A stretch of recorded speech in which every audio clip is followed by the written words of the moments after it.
Tentu masih ingat ya dengan viralnya terapi ikan yang sempat mencuri perhatian warga 62. Sebuah terapi kesehatan dengan mencelupkan kaki ke dalam kolam dan membiarkannya untuk digigit jenis ikan Gararufa. Banyak yang meyakini rutin melakukan terapi ikan dapat menyembuhkan berbagai keluhan penyakit. Hingga tak heran banyak yang menyebut ikan asal Timur Tengah ini sebagai ikan dokter. Namun sebaliknya, ada profesi unik yang justru bertugas menyembuhkan ikan-ikan sakit. Bahkan bisa menyelamatkan nyawa ikan yang sudah tak berdaya. Dokter ikan. Salah satu profesi khusus dokter hewan yang fokus untuk penyembuhan bermacam penyakit dari berbagai jenis ikan. Mungkin terdengar sedikit aneh ya, tapi pekerjaan ini benar-benar ada loh. Seperti Jovita Rismasari, perempuan 25 tahun ini memang menjalani pekerjaan unik sebagai dokter ikan hias. Dokter hewan lulusan Universitas Gadjah Mada ini menyebut penanganan pada ikan sangatlah berbeda dengan tindakan pada hewan lain, seperti anjing ataupun kucing. Yang suka canggung tuh biasanya mungkin megang ikan ya, karena dia itu agak slippery soalnya, terus juga seringnya kan ikan itu kan biasanya jujur kliennya ikannya harganya mahal ya, jadi pasti kita rada agak cemas sedikit buat jadi kita pasti harus extra care megangnya karena mereka fragile banget. Ada banyak jenis ikan hias yang cukup sering menjadi pasien Jovita, dari ikan koki, lohan, arwana, sampai jenis koi. Dari sekian banyak jenis itu, ikan koi lah yang biasanya membuat dokter muda ini sedikit cemas saat melakukan tindakan medis. Bukan masalah serangan hewan tersebut tentunya, ikan koi sendiri memang punya harga yang sangat mahal, terutama untuk jenis-jenis tertentu. Kita datang dengan ekspektasi kita bisa nyembuhin penyakitnya. Terus juga apalagi tadi saya bilang ikan itu kan biasanya hewan piaraan cukup mahal ya, jadi tadi harus extra care. Seperti rutinitasnya hari ini, Jovita mendapat panggilan medis ke rumah pasiennya untuk menyembuhkan ikan koi yang sudah mengalami gangguan kesehatan selama beberapa bulan. Masuk dalam jenis ikan koi Jepang, harganya bisa mencapai ratusan juta rupiah. Uniknya dalam penanganan ikan sakit, para pemilik juga harus ditenangkan agar semua berjalan lancar. Kasus yang kita tanganin hari ini, pasiennya itu ikan koi. Dari pemiliknya punya dokter Budi ya, keluhannya itu dia cuman berenang di dasar kolam doang. Nggak kelihatan bisa mengapung karena di dasar kolam terus, jadi banyak lecet-lecet. Meski terkadang bekerja sendiri, Jovita juga biasa datang bersama timnya jika dirasa membutuhkan. Kali ini dia bersama Dr. Handi yang telah berpengalaman kurang lebih 5 tahun. Untuk menangani koi dengan ukuran besar, memang dibutuhkan kerjasama yang apik. Ikan koi ini kan pergerakannya lebih nggak ketebak ya, suka gelepar-gelepar gitu, apalagi kan dari awal ditangkep. Apalagi ikan koi gitu ya harus extra care. Kalau ikan gelepar takutnya ya ada yang luka, ada yang sobek siripnya.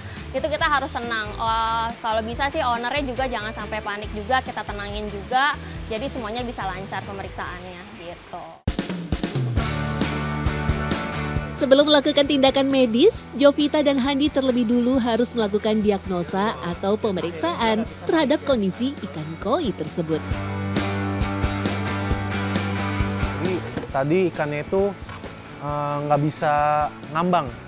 Atau kalau di koi ini, di penghobi, kita lebih kenal nama penyakitnya sinking disease.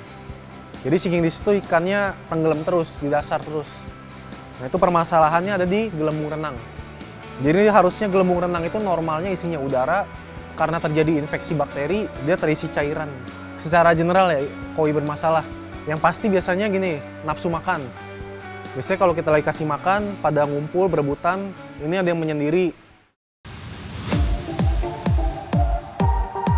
Setelah jenis penyakit diketahui, barulah tindakan medis segera dilakukan.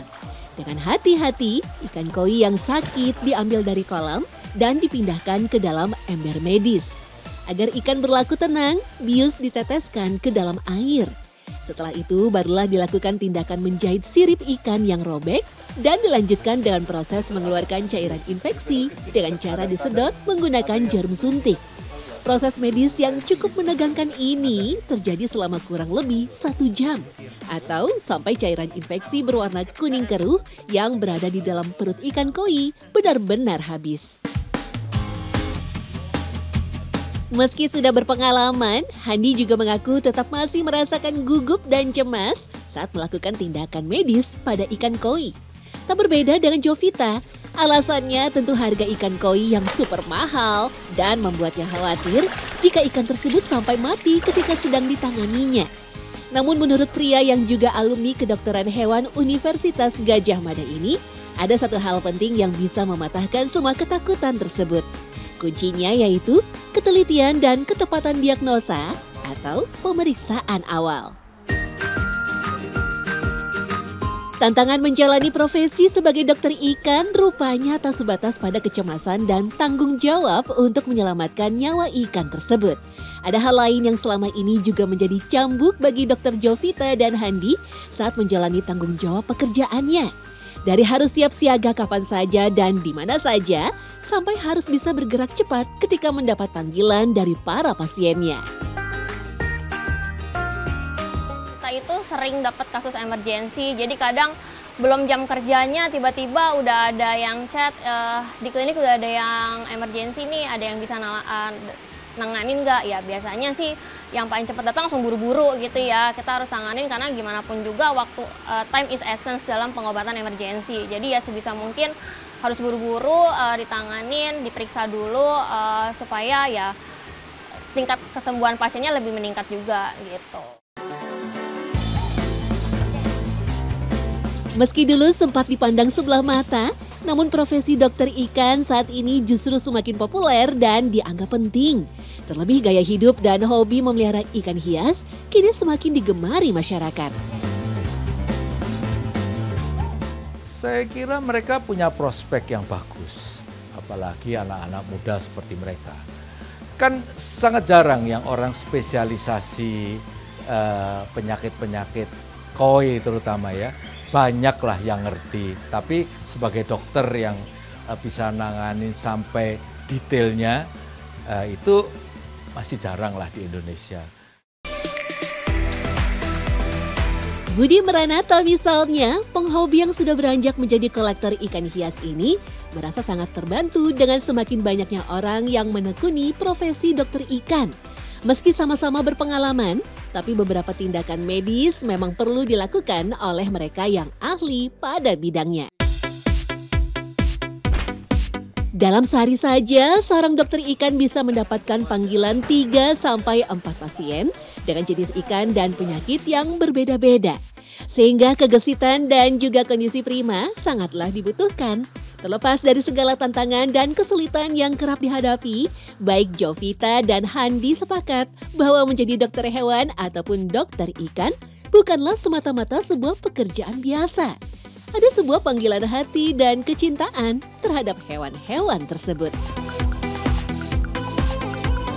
Jujur sih 50-50 sih, ada lah bangganya ketika punya klien yang loyal sama kita bolak-balik, terus juga pasiennya sembuh, bisa kembali ke keluarganya, tapi pasti ada juga masa-masanya kita sedih, kecewa sama diri sendiri, karena lagi-lagi kan kita nggak semua pasien bisa kita sembuhin ya, kayak gitu. Lagi-lagi ini pekerjaan yang memang ikatan emosional lumayan tinggi, jadi emang harus diatur sih gitu.